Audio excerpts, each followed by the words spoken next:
Tá, gente.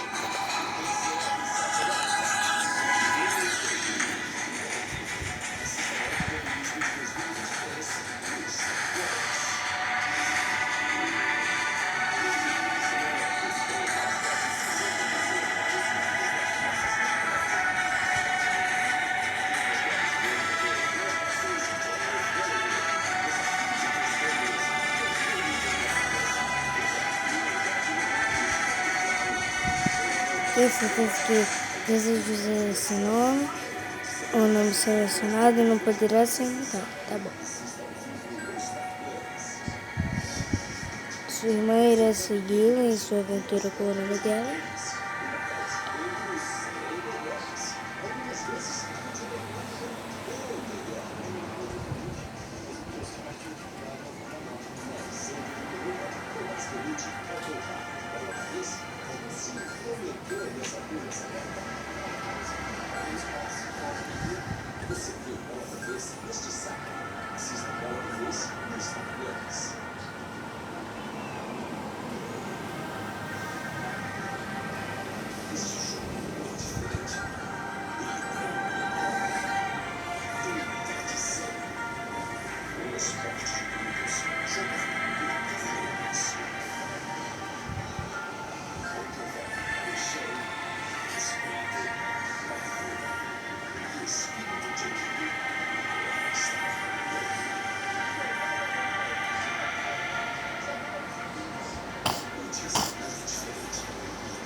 Não é todos esses textos.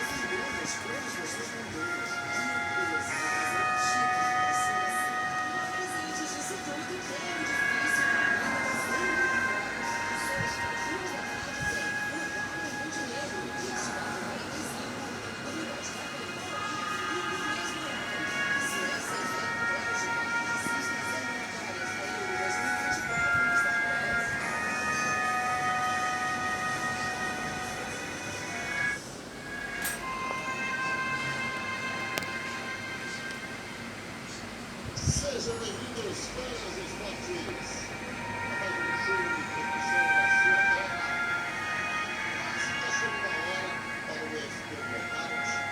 Teremos no evento de hoje Jonathan Pereira, vencedor rápido no México.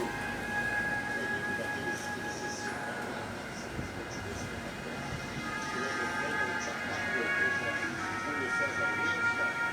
Eita, tá com inglês.